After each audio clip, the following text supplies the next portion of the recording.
안녕하세요. 경자입니다. 지난번에 맥쿼리 인프라 유상증자에 대해서 말씀을 한번 드렸었는데요.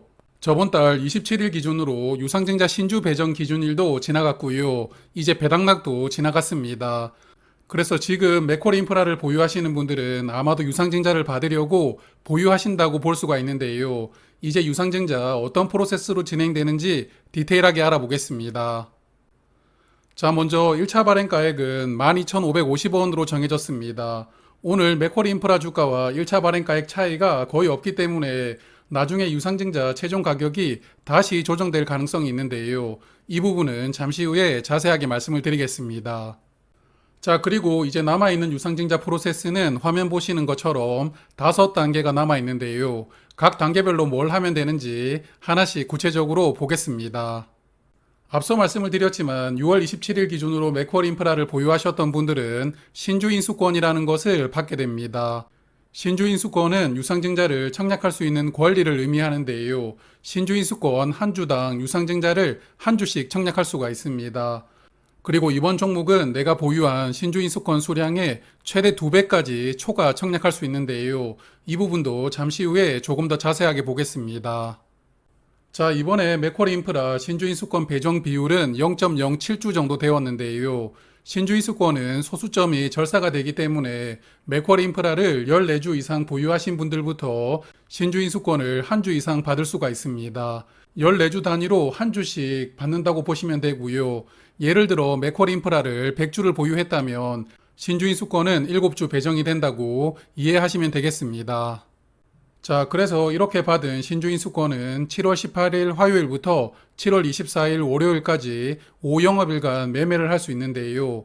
이 기간 동안에 인수권을 팔 수도 있고 더 살 수도 있습니다. 6월 27일에 맥쿼리 인프라를 보유해서 신주인수권을 받기는 했는데 유상증자 청약을 하고 싶지 않은 분들도 계실 텐데요. 그럼 이 기간에 인수권을 매도를 하시면 됩니다. 그리고 나는 인수권이 없어서 유상증자에 참여하지 못한다면 이 기간에 인수권을 매수를 하고 유상증자를 참여할 수도 있고요. 혹은 내가 보유한 수량보다 더 많이 유상증자로 배정을 받고 싶다면 역시나 이 기간 동안에 신주 인수권을 추가로 매수해서 청약 수량을 늘리는 방법이 있습니다. 그런데 나는 무슨 소리인지 잘 모르겠고 그냥 내가 받은 신주 인수권만큼만 유상증자 청약을 하고 싶다 이렇게 생각하는 분들도 많으시죠. 자, 이런 생각이라면 그냥 이 매매 기간에는 아무것도 하지 않으셔도 됩니다. 그리고 증권사마다 신주인수권을 매매하는 방법이 조금씩 차이가 있습니다. 대부분의 증권사들은 신주인수권 매매를 모바일에서도 할 수가 있는데요. 많은 분들이 이용하는 키움증권으로 예를 들어 보겠습니다.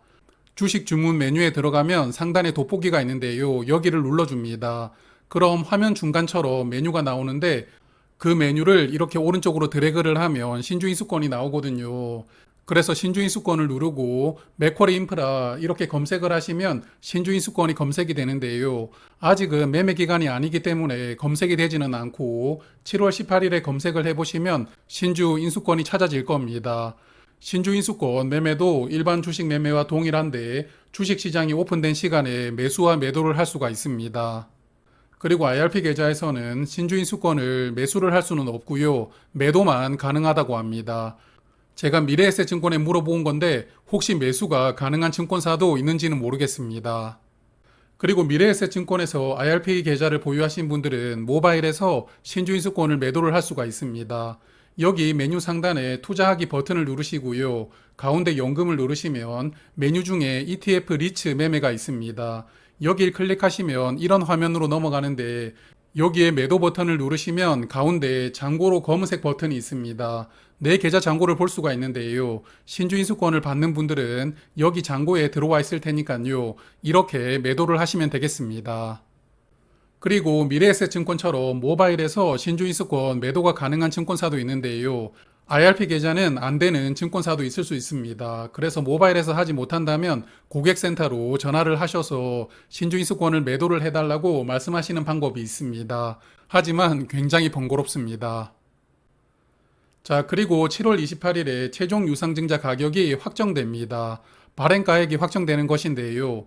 1차 발행가액이었던 12,550원과 2차 발행가액 중에 낮은 가격이 유증 단가로 확정됩니다. 2차 발행가액은 7월 27일 기준 종가와 7월 27일 기준 일주일 평균 주가 중에 낮은 금액에서 할인율을 3.5%를 적용하고 2차 발행가액을 확정하게 되는데요.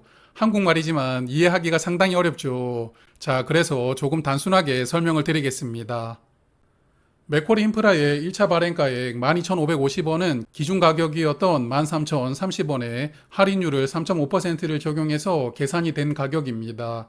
그래서 7월 27일 주가가 13,000원보다 아래다. 그러면 2차 발행가액은 1차 발행가액보다 더 낮아진다고 생각하시면 편합니다.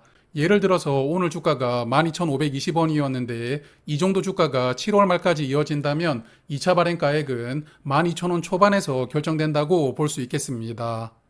그래서 앞으로 주가에 따라서 두 가지 케이스가 나올 수 있는데요.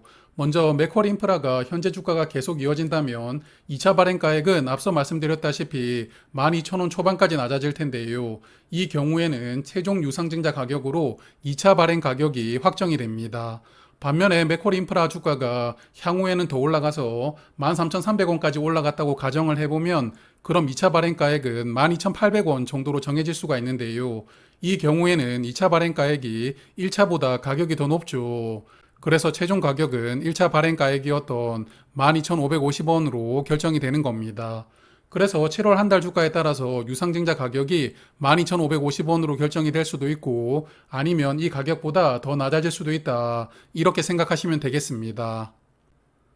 자, 어찌되었던 유상증자 최종 가격은 7월 28일에 알 수가 있고요.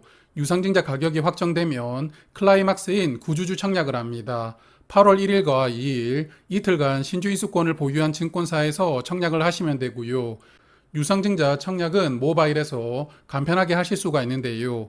메뉴를 찾기가 쉽지 않다면 유상청약 이런 키워드로 검색을 하면 빠르게 찾을 수가 있습니다. 그리고 앞서 잠깐 말씀드렸지만 이 종목은 신주 인수권 수량의 100%를 초과 청약할 수 있습니다. 예를 들어서 내가 인수권을 10주를 보유한다면 총 20주를 청약 신청할 수 있는 겁니다. 그래서 유상증자를 청약하려면 구주주 청약 기간인 8월 1일이나 2일에 청약할 수량만큼의 돈을 예수금에 입금을 해두고요. 청약을 신청하시면 됩니다.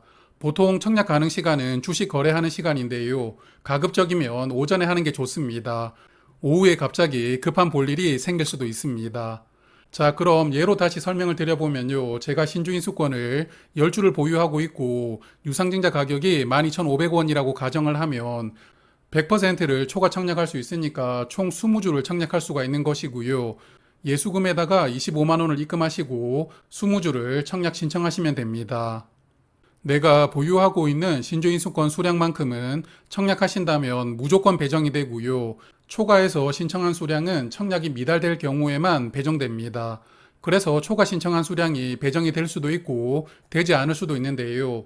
초과 신청한 수량이 배정되지 않는다면 청약 배정받고 남은 증거금은 환불받게 됩니다. 자, 그럼 여기서 ISA 계좌와 IRP 계좌는 어떤 점을 주의해야 되는지 살펴볼 텐데요. 먼저 ISA 계좌인데 ISA 계좌는 일반 계좌와 청약하는 게 동일합니다. 다만 ISA는 매년 2천만 원이라는 입금 한도가 정해져 있기 때문에 이 한도를 다 채운 분들은 유상증자 신청할 돈을 입금할 수 없다는 문제가 생깁니다. 이렇게 추가로 돈을 입금하지 못한다면 세 가지 방법 중에 하나를 선택을 해야 되는데요.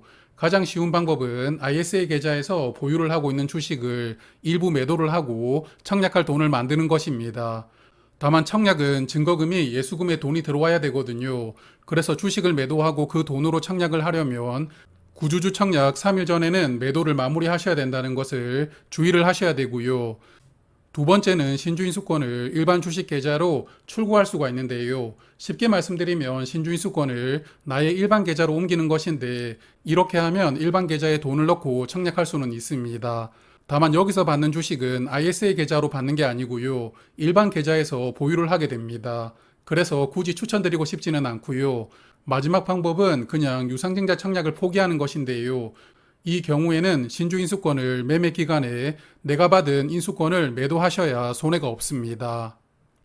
자, 그럼 이번에는 IRP 계좌 보겠습니다. IRP 계좌는 모바일 앱에서 유상증자 청약이 되는 증권사도 있고요. 모바일에서는 청약을 하지 못하는 증권사도 있습니다. 일단 미래에셋증권은 모바일에서 유상증자 청약을 할 수가 있는데요.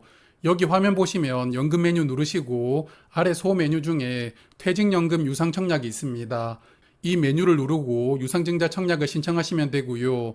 그리고 모바일에서 불가능하다면 이번에도 그냥 고객센터로 전화를 하시고 유상증자 청약을 신청하셔야 됩니다.